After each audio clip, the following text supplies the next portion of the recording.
नमस्कार, मैं हूं आलोक और आप देख रहे हैं सत्यहिंदी.com। आइए नजर डालते हैं अब तक की सुर्खियों। कांग्रेस के वरिष्ठ नेता और पूर्व सीएम पृथ्वीराज चौहान का यह दावा है कि हरियाणा और महाराष्ट्र में विधानसभा चुनाव के बाद सत्ता में परिवर्तन दिखेगा। एक सभा के दौरान उन्होंने कहा, मुझे विश्वास है कि पूरा विदर्भ महाविकास अघाड़ी को बहुमत दिए बिना नहीं रहेगा। महाराष्ट्र में अगर सत्ता बदली और हरियाणा में तो बदलने ही वाली है, तो दिल्ली की सत्ता भी बहुत दिन तक नहीं रह पाएगी। मोदी सरकार की कुर्सी हिलने लगी है। एक बार यह चुनाव हो गया तो उसके बाद नीतीश कुमार और चंद्रबाबू नायडू उन्हें छोड़ देंगे। अटल बिहारी वाजपेयी के 13 महीने के कार्यकाल की तरह ही पुनरावृत्ति होगी। राष्ट्रीय जनता दल ने कहा है कि राजनीति में बिहार के मुख्यमंत्री नीतीश कुमार की विश्वसनीयता नहीं रह गई है। कसम खाकर गठबंधन बनाते हैं परंतु कभी उसका पालन नहीं करते। शुक्रवार को प्रदेश राजद कार्यालय में आयोजित प्रेस कॉन्फ्रेंस में पार्टी के प्रदेश अध्यक्ष जगदानंद सिंह ने मुख्यमंत्री का एक वीडियो जारी कर उन पर आरोप लगाया है। जगदानंद सिंह ने कहा है कि नीतीश कुमार लगातार झूठ बोलते रहते हैं। कुर्सी से चिपके रहने के लिए बार बार गठबंधन बदलते रहते हैं। जब भाजपा में उन्हें शून्य पर आउट करने की साजिश रची थी तो महागठबंधन में आने के लिए उन्होंने माफी मांगी थी और कहा था अब कभी भाजपा में नहीं जाएंगे। दिल्ली के सीएम अरविंद केजरीवाल जेल से बाहर आ गए हैं। जेल से बाहर आने के बाद केजरीवाल ने कहा कि मैं लाखों लोगों को शुक्रिया करता हूं। उन्होंने कहा कि लाखों लोग मंदिर गए, मस्जिद गए। उन्होंने कहा मैं सच्चा था, सही था, इसलिए भगवान ने मेरा साथ दिया। उन्होंने आगे कहा, इनकी जेल की सलाखें केजरीवाल के हौसलों को कमजोर नहीं कर सकती। जैसे ऊपर वाले ने मुझे रास्ता दिखाया वैसे ही करते रहा। जो देश विरोधी ताकतें देश को कमजोर करने का काम कर रहे हैं, जिंदगी भर मैं उनके खिलाफ लड़ता रहा हूं और आगे भी लड़ता रहूंगा। प्रदेश कांग्रेस ने मुख्यमंत्री अरविंद केजरीवाल की जमानत पर प्रतिक्रिया व्यक्त की है। प्रदेश अध्यक्ष देवेंद्र यादव का कहना है कि लोकतांत्रिक व्यवस्था में संवैधानिक प्रक्रिया के अंतर्गत शराब घोटाले में मुख्य आरोपी अरविंद केजरीवाल को सुप्रीम कोर्ट से जमानत मिलना न्यायिक प्रक्रिया का हिस्सा है। देवेंद्र ने कहा कि कानून अपना काम कर रहा है और न्यायिक व्यवस्था में सबको विश्वास रखना चाहिए, लेकिन जमानत के बाद यह नहीं कहना चाहिए कि मनीष सिसोदिया, संजय सिंह और अब केजरीवाल घोटाले के आरोप से मुक्त हो गए हैं। मामला अभी भी कोर्ट के संज्ञान में है। केजरीवाल को भी क्लीन चिट नहीं मिली है बल्कि सशर्त जमानत मिली है।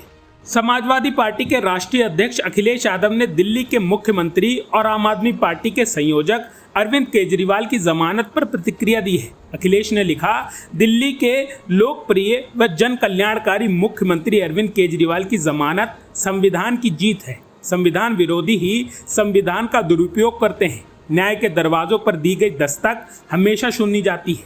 दुनिया अब तक इसी परंपरा पर आगे बढ़ी है और आगे भी बढ़ती रहेगी।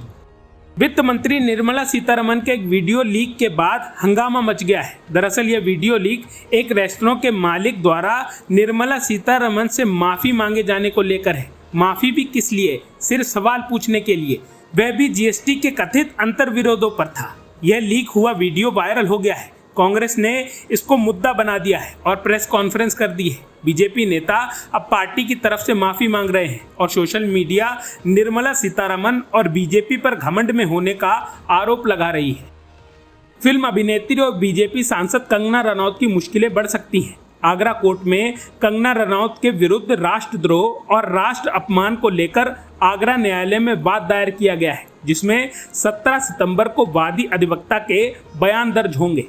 अधिवक्ता रमाशंकर शर्मा ने बताया कि कंगना रनौत की तरफ से बॉर्डर पर बैठे लाखों किसानों की प्रति बेहद अभद्र टिप्पणी कर उनको हत्यारा और बलात्कारी होने का आरोप लगाया और 16 नवंबर 2021 में राष्ट्रपिता महात्मा गांधी के अहिंसात्मक सिद्धांत का मजाक उड़ाने के आरोप में कंगना रनौत के विरुद्ध स्पेशल कोर्ट एमपी एमएलए में उनके विरुद्ध राष्ट्रद्रोह एवं राष्ट्र अपमान में एक वाद दायर किया गया है। महिलाओं के खिलाफ यौन आरोपों की रोकथाम के लिए जागरूक अभियान चलाने की मांग पर सुप्रीम कोर्ट ने केंद्र सरकार और सभी राज्यों को नोटिस जारी किया है। सुप्रीम कोर्ट ने दायर याचिका में लापता लड़कियों और कामकाजी महिलाओं की शिकायतों की जांच के लिए दिशा निर्देश जारी करने की मांग की है। वहीं उत्तराखंड में एक नर्स के साथ हुए रेप और फिर हत्या की स्वतंत्र जांच की भी अपील की गई है। सुप्रीम कोर्ट ने इस मुद्दे पर केंद्र और उत्तराखंड पुलिस से जवाब तलब किया है।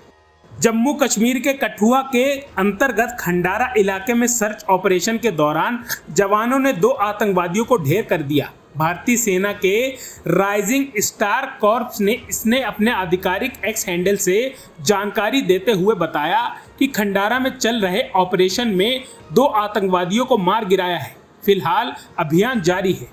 हिमाचल की राजधानी शिमला में एक अवैध मस्जिद के निर्माण पर अशांति राज्य के अन्य हिस्सों में फैलने के साथ सभी राजनीतिक दलों के नेता शुक्रवार को एक साथ आए और राज्य के लोगों से शांति और सांप्रदायिक सद्भाव बनाए रखने का आग्रह किया।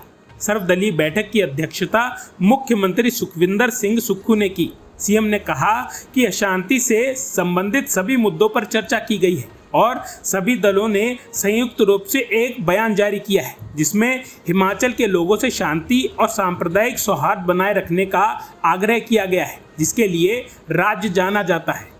सुल्तानपुर लूट कांड के आरोपी मंगेश यादव के एनकाउंटर पर हो रही राजनीति के बीच अब किसान नेता राकेश टिकैत का बड़ा बयान आया है। उन्होंने कानून व्यवस्था को लेकर सवाल खड़ा करते हुए योगी सरकार को घेरा है। मंगेश यादव एनकाउंटर पर किसान नेता राकेश टिकैत ने कहा कि चोरी डकैती सच्ची है, एनकाउंटर झूठे हैं। किसान नेता राकेश टिकैत ने योगी सरकार में हुए एनकाउंटर पर सवाल खड़ा करते हुए कहा कि यह जो एनकाउंटर हुआ है वो झूठा एनकाउंटर है। साथ ही उन्होंने योगी सरकार में हो रहे बुलडोजर एक्शन पर भी सरकार को घेरा।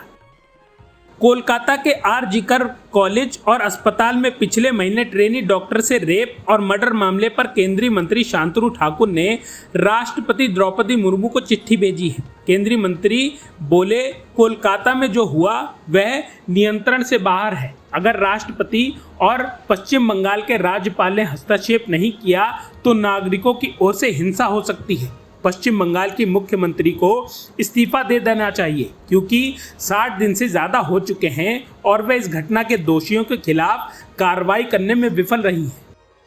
तृणमूल कांग्रेस की सांसद महुआ मोइत्रा ने सेबी चेयरपर्सन माधवी पुरीबुच के खिलाफ लोकपाल में शिकायत दर्ज कराई है और आरोप लगाया है कि उन्होंने अनुचित आचरण किया है और भारत के राष्ट्रीय हितों को खतरे में डालते हुए भ्रष्टाचार के मिली भगत में शामिल हो गई। वकीलों ने कहा कि यह शिकायत मामलों को बड़े पैमाने पर जांच के दायरों में ला सकती है क्योंकि लोकपाल पहले कानूनी प्राधिकारी हैं जिसके पास औपचारिक रूप से शिकायत दर्ज की गई है। वकील ने कहा, लोकपाल को शिकायत की जांच करनी होगी कि क्या यह भ्रष्टाचार निवारण अधिनियम के तहत आता है।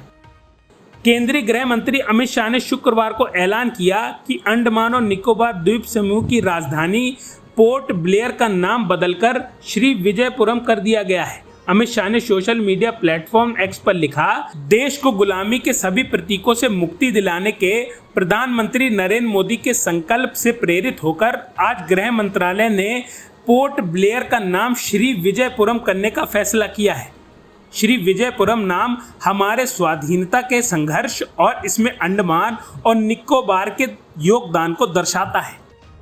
राजधानी दिल्ली में सुबह से लगातार बारिश हो रही है। दिल्ली में बारिश का ये क्रम बराबर रहने के आसार हैं क्योंकि भारत मौसम विभाग ने यहां ऑरेंज अलर्ट जारी किया है। बारिश के कारण जगह जगह सड़कों पर पानी भर गया है, वहीं ट्रैफिक की भी दिक्कत हो रही है। उधर पड़ोसी राज्य हरियाणा में भी कई स्थानों पर आज भारी बारिश का पुनर्नुमान जताया गया है। दिल्ली ही नहीं कई अन्य राज्यों में भी बारिश के आसार जताए गए हैं, जैसे कि हरियाणा, पंजाब और झारखंड। अब तक की सुर्खियों में बस इतना ही। आगे की खबरों के लिए बने रहिए सत्यहिंदी.com पर।